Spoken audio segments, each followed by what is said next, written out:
मेरे अल्फाज बंटवारे के नहीं बल्कि इत्तेहाद के हैं। मेरे अल्फाज मायूसी के नहीं बल्कि एक उम्मीद के हैं। एक मुस्लिम रहनुमा की हैसियत से मुझे इस दस्तावेज पर बेपनाह फख्र है, जो कि दस्तावेज जो संविधान हमें इजाजत देता है।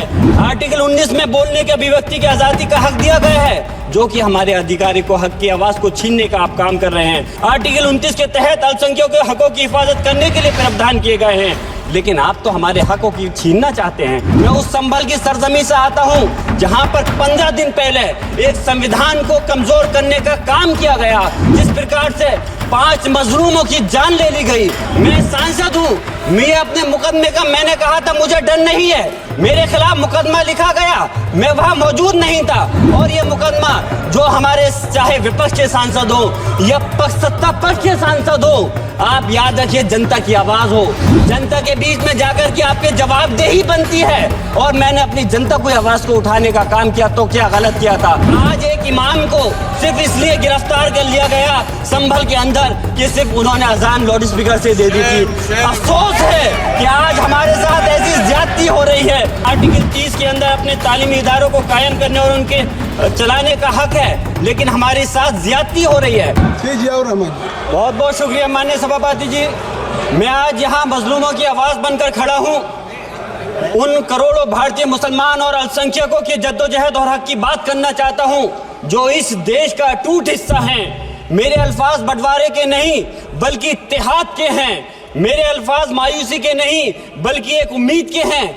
ऐसी उम्मीद जो कि हमारे इस देश को जोड़ना चाहती है। हमारे संविधान को बनाने के लिए हमारे बाबा भीमराव अंबेडकर साहब, मौलाना अबुल कलाम आजाद साहब, डॉक्टर जाकिर हुसैन साहब ने मिलकर के इस संविधान को बहुत मेहनत के साथ बनाया था। ये सिर्फ किताब की शक्ल में देने के लिए नहीं है। आज संविधान के उस पर मैं कहना चाहता हूं कि भारत का संविधान इंसाफ, आजादी और भाईचारगी की जिंदा गवाही है, और ये गारंटी देता है कि नागरिक हर मजहब, जात या नस्ल पर इज्जत के साथ गुजार सकते हैं जिंदगी। लेकिन अफसोस है, एक मुस्लिम रहनुमा की हैसियत से मुझे इस दस्तावेज पर बेपनाह फख्र है, जो कि दस्तावेज जो संविधान हमें इजाजत देता है। आर्टिकल 15 के मुताबिक किसी भी नागरिक को मजहब, जात, लिंग, नस्ल या जन्म के स्थान पर भेदभाव नहीं किया जाएगा। आर्टिकल 19 में बोलने के अभिव्यक्ति की आज़ादी का हक दिया गया है, जो कि हमारे अधिकारी को हक की आवाज को छीनने का आप काम कर रहे हैं। आर्टिकल 25 अपने मजहब को मानने और उस पर अमल करने की आज़ादी देता है। आर्टिकल 29 के तहत अल्पसंख्यकों के हकों की हिफाजत करने के लिए प्रावधान किए गए हैं, लेकिन आप तो हमारे हकों की छीनना चाहते हैं।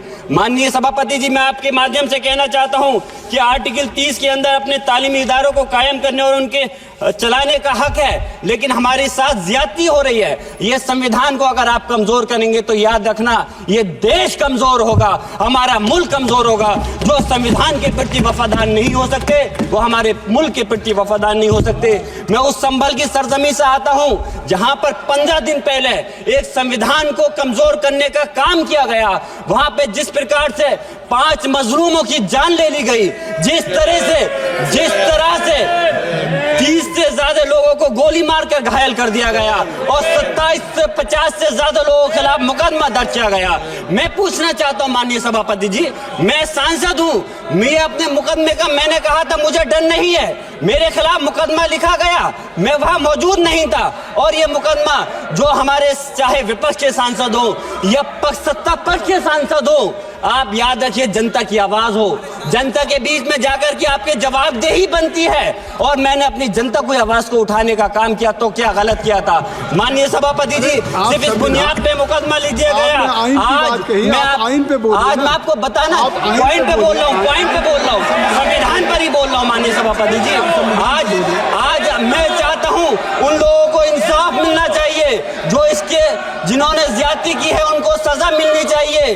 और आज एक इमाम को सिर्फ इसलिए गिरफ्तार कर लिया गया संभल के अंदर कि सिर्फ उन्होंने अजान लाउड स्पीकर से दे दी थी। अफसोस है कि आज हमारे साथ ऐसी ज्यादती हो रही है। माननीय अध्यक्ष जी, हमारा संविधान किसानों को मजबूती की बात करता है, जो इस देश की रीढ़ की हड्डी है।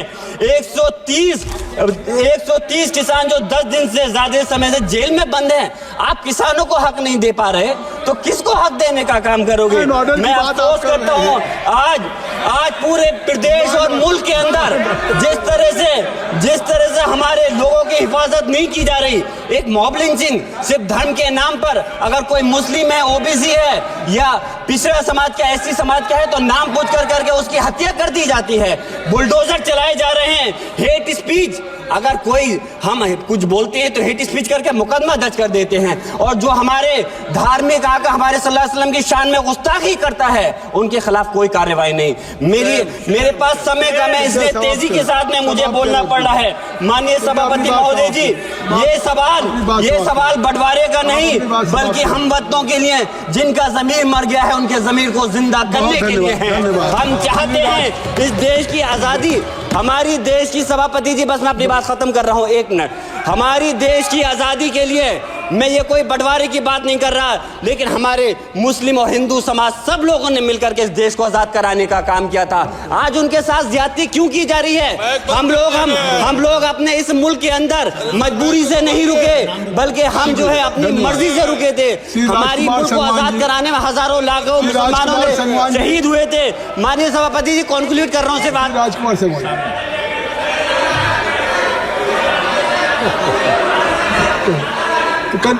आप कंक्लूड करें ना, आप कंक्लूड कर लें।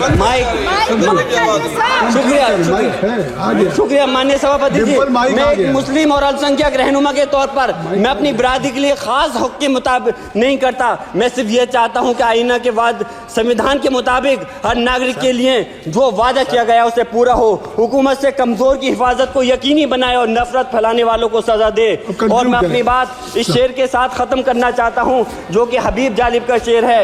ऐसे जुल्म सुबह बेनूर को मैं नहीं मानता, मैं नहीं जानता, मैं भी खाइफ नहीं तख्ताए दार से, मैं भी मंसूर हूँ कैदो अगयार से। क्यों डराते हो जिंदान की दीवार से? जुल्म की बात को, जहल की रात को मैं नहीं मानता, मैं नहीं जानता।